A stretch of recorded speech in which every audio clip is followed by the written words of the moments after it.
ನಮಸ್ಕಾರ ಸ್ನೇಹಿತರೆ, ಆಧಾರ್ ಕಾರ್ಡ್ ಇರುವಂತವರು ಪ್ರತಿಯೊಬ್ರು ಈ ವಿಡಿಯೋನ ಕೊನೆವರೆಗೂ ನೋಡಬೇಕು. ಪ್ರತಿನಿತ್ಯ ನೀವು ಆಧಾರ್ ಕಾರ್ಡ್ ಅನ್ನ ಯೂಸ್ ಮಾಡ್ತಿರ್ತೀರಾ.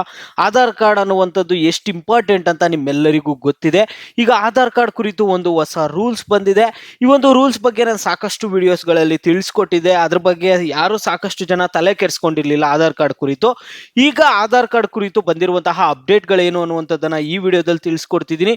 ಎಲ್ಲರೂ ವಿಡಿಯೋ ಕೊನೆವರೆಗೂ ನೋಡಿ. ಇದು ತುಂಬಾನೇ ಇಂಪಾರ್ಟೆಂಟ್ ವಿಡಿಯೋ. ಅದಕ್ಕೆ ಮುಂಚೆ ನೀವು ಯಾರಾದರೂ ಇನ್ನೂ ಚಾನಲ್ಗೆ ಸಬ್ಸ್ಕ್ರೈಬ್ ಮಾಡ್ಕೊಂಡಿಲ್ಲ ಅಂದ್ರೆ ಈಗಲೇ ಚಾನಲ್ ಅನ್ನ ಪಟ್ಟಂತ ಸಬ್ಸ್ಕ್ರೈಬ್ ಮಾಡ್ಕೊಳ್ಳಿ. ಮತ್ತೆ ವಿಡಿಯೋಗೊಂದು ಲೈಕ್ ಆದ್ರೆ ಕೊಡಿ. ನೀವು ಕೂಡ ಸಬ್ಸ್ಕ್ರೈಬ್ ಲೈಕ್ ಇಂದ ನಿಮ್ಗೆ ಇದೇ ರೀತಿ ಕಂಟಿನ್ಯೂಸ್ ಅಪ್ಡೇಟ್ಸ್ ಆದ್ರೆ ಸಿಗ್ತಿರುತ್ತೆ. ಈಗಾಗಲೇ ಯಾರು ಸಬ್ಸ್ಕ್ರೈಬ್ ಲೈಕ್ ಮಾಡಿ ವಿಡಿಯೋ ನೋಡ್ತಿದ್ದೀರೋ ಎಲ್ಲರಿಗೂ ನನ್ನ ಒಂದು ಹೃದಯ ಪೂರ್ವಕ ಧನ್ಯವಾದಗಳು. ನೋಡಿ ಸ್ನೇಹಿತರೆ, ನಾನೀಗ ಡೈರೆಕ್ಟ್ ಟಾಪಿಕ್ಗೆ ಬರ್ತೀನಿ. ಇಲ್ಲಿ ನೋಡಿ ಏನಾಗ್ತಿದೆ ಅಂದ್ರೆ, ಸರ್ಕಾರದ ಸವಲತ್ತುಗಳಿಂದ ಹಲವು ಪ್ರಮುಖ ದಾಖಲೆಗಳನ್ನು ಪಡೆಯಲು ಆಧಾರ್ ಸಂಖ್ಯೆ ಪ್ರಮುಖ ಅವಶ್ಯಕತೆ ಆಗಿದೆ. ನಿಮ್ಮೆಲ್ಲರಿಗೂ ಗೊತ್ತಿರುವಂತಹ ವಿಷಯ ಇದು.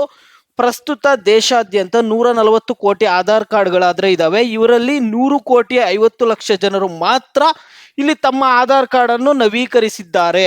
ಅದಕ್ಕಾಗಿಯೇ ಕೇಂದ್ರ ಸರ್ಕಾರ ಆಧಾರ್ ಗುರುತಿನ ಚೀಟಿಯನ್ನು ನವೀಕರಿಸಲು ಆದೇಶಿಸಿದೆ. ಇದಕ್ಕಾಗಿ ಸೆಪ್ಟೆಂಬರ್ 14ರ ಗಡುವು ಕೂಡ ನಿಗದಿಪಡಿಸಲಾಗಿತ್ತು. ಆದರೆ ಇದೀಗ ಗಡುವು ದಿನಾಂಕ ವಿಸ್ತರಿಸಿದೆ ಸ್ನೇಹಿತರೆ. ಡಿಸೆಂಬರ್ 14ರೊಳಗಡೆ ಯಾವುದೇ ಶುಲ್ಕವಿಲ್ಲದೆ ನೀವು ಆಧಾರ್ ಅಪ್ಡೇಟ್ ಮಾಡುವ ಸೌಲಭ್ಯ ಆದ್ರೆ ಇಲ್ಲಿ ಕಲ್ಪಿಸಲಾಗಿದೆ. ಭಾರತದಲ್ಲಿ ಯಾವುದೇ ವ್ಯಕ್ತಿ ವಯಸ್ಸು ಅಥವಾ ಲಿಂಗವನ್ನು ಲೆಕ್ಕಿಸದೆ ಆಧಾರ್ ಸಂಖ್ಯೆಯನ್ನು ಪಡೆಯಲು ಸ್ವಯಂ ಪ್ರೇರಣೆಯಿಂದ ನೋಂದಾಯಿಸಿಕೊಳ್ಳಬಹುದು. ನವಜಾತ ಶಿಶುವಿನಿಂದ ಹಿಡಿದು ಪ್ರತಿಯೊಬ್ಬರಿಗೂ ಆಧಾರ್ ಸಂಖ್ಯೆ ಅತ್ಯಗತ್ಯವಾಗಿದೆ. ಪ್ರತಿಯೊಬ್ಬ ವ್ಯಕ್ತಿಯ ಹೆಸರಿನಲ್ಲಿ ವಿಶಿಷ್ಟವಾದ ಆಧಾರ್ ಸಂಖ್ಯೆಯನ್ನು ನೀಡಲಾಗುತ್ತದೆ. ಅದರ ಮೂಲಕ ಆ ವ್ಯಕ್ತಿಯ ಬಗ್ಗೆ ಎಲ್ಲಾ ಮಾಹಿತಿ ಆದ್ರೆ ಪಡೆಯಬಹುದು.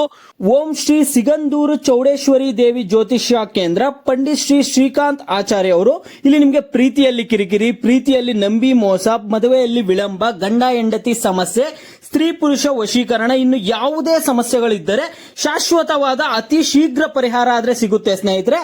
ಇಲ್ಲಿ ಕೆಳಗಡೆ ಸ್ಕ್ರೋಲ್ ಆಗ್ತಿರುವಂತಹ ನಂಬರ್ಗಾದ್ರೆ ನೀವು ಕರೆ ಮಾಡಿ. ಒಬ್ಬ ವ್ಯಕ್ತಿಯ ಹೆಸರಿನಲ್ಲಿ ಕೇವಲ ಒಂದು ಆಧಾರ್ ಸಂಖ್ಯೆಯನ್ನು ನೀಡಬಹುದು.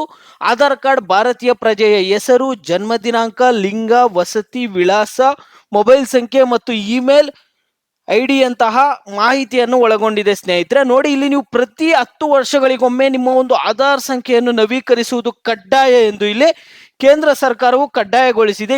ಇದಕ್ಕಾಗಿ ನೀವು ನಾಗರಿಕರು ತಮ್ಮ ಹತ್ತಿರದ ಆಧಾರ್ ಸೇವಾ ಕೇಂದ್ರದ ಮೂಲಕ ನೀವು ನಿಮ್ಮ ಒಂದು ಆಧಾರ್ ಕಾರ್ಡ್ಗಳನ್ನು ಅಪ್ಡೇಟ್ ಮಾಡ್ಕೊಳ್ಳಿ ಸ್ನೇಹಿತರೆ. ಪ್ರತಿ 10 ವರ್ಷಗಳಿಗೊಮ್ಮೆ ಕಂಪಲ್ಸರಿ ಆಧಾರ್ ಕಾರ್ಡ್ ಅನ್ನು ಅಪ್ಡೇಟ್ ಮಾಡಬೇಕು. ಇದು ಸ್ಟ್ರಿಕ್ಟ್ ರೂಲ್ಸ್ ಆದ್ರೆ ತಂದಿದ್ದಾರೆ. ಈಗ ಕಂಪಲ್ಸರಿ ನೀವು ಅಪ್ಡೇಟ್ ಮಾಡಿಸ್ಕೊಳ್ಳೇಬೇಕಾಗುತ್ತೆ. ಮಾಹಿತಿಯ ಪ್ರಕಾರ ಸುಮಾರು 40 ಕೋಟಿ ಜನರು ಇನ್ನೂ ತಮ್ಮ ಆಧಾರ್ ಸಂಖ್ಯೆಯನ್ನು ನವೀಕರಿಸಿಲ್ಲ. ಆಧಾರ್ ಸಂಖ್ಯೆಯನ್ನು ಇನ್ನೂ ನವೀಕರಿಸಿಕೊಂಡಿಲ್ಲ ಸ್ನೇಹಿತರೆ. 40 ಕೋಟಿ ಜನ ಇನ್ನೂ ನವೀಕರಿಸಿಕೊಂಡಿಲ್ಲ.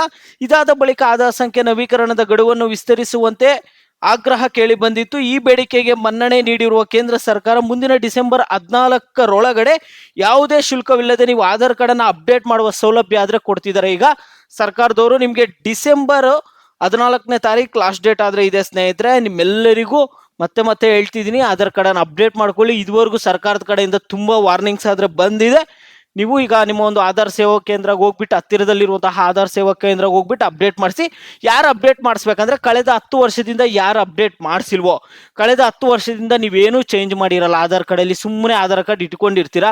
ನಿಮ್ಮ ಒಂದು ಹೆಸರಾಗಿರ್ಬೋದು, ಏನೋ ಒಂದು ಅಡ್ರೆಸ್ ಏನು ಎಡಿಟ್ ಮಾಡಿಸಿರಲ್ಲ, ಏನು ಚೇಂಜ್ ಮಾಡಿಸಿರಲ್ಲ, ಬಯೋಮೆಟ್ರಿಕ್ ಅಪ್ಡೇಟ್ ಮಾಡಿಸಿರಲ್ಲ, ಏನು ನೀವು ಆಧಾರ್ ಕಾರ್ಡಲ್ಲಿ ಏನೋ ಅಪ್ಡೇಟೇ ಮಾಡಿಸಿರಲ್ಲ ಕಳೆದ 10 ವರ್ಷದಿಂದ, ಸುಮ್ಮನೆ ಆಧಾರ್ ಕಾರ್ಡ್ ಇಟ್ಕೊಂಡಿರ್ತೀರಾ, ಏನೋ ಅಪ್ಡೇಟ್ ಮಾಡಿಸಿರಲ್ಲ ಅಂತ ಅವರು ಕಂಪಲ್ಸರಿ ಅಪ್ಡೇಟ್ ಮಾಡಿಸ್ಬೇಕಾಗುತ್ತೆ ಸ್ನೇಹಿತರೆ. ಇದು ಕ್ಲಿಯರ್ ಅನ್ಕೊಳ್ತೀನಿ. ಮತ್ತೆ ನಿಮಗೆ ಗೃಹಲಕ್ಷ್ಮಿ 15ನೇ ಕಂತಿನ ಹಣದ ಕುರಿತು ನೆಕ್ಸ್ಟ್ ವಿಡಿಯೋದಲ್ಲಿ ತಿಳಿಸ್ಕೊಡ್ತೀನಿ. ನಿಮಗೆ ಗೃಹಲಕ್ಷ್ಮಿ 15ನೇ ಕಂತಿನ ಹಣ ಯಾವಾಗ ಬರುತ್ತೆ ಏನು ಅನ್ನುವಂಥದ್ದೆಲ್ಲ ತಿಳಿಸ್ಕೊಡ್ತೀನಿ. ಈಗ ಸದ್ಯಕ್ಕೆ ನಿಮ್ಗೆ 14ನೇ ಕಂತಿನ ಹಣ ನಿಮ್ಮ ಖಾತೆಗಳಿಗೆ ಬಂದು ಜಮಾ ಆಗಿದೆಯಾ ಇಲ್ಲ ಅನ್ನುವಂಥದ್ದನ್ನ ಪ್ರತಿಯೊಬ್ಬರು ವಿಡಿಯೋಗೆ ಲೈಕ್ ಮಾಡ್ಬಿಟ್ಟು ಕಾಮೆಂಟ್ ಮುಖಾಂತರ ತಿಳಿಸಿ.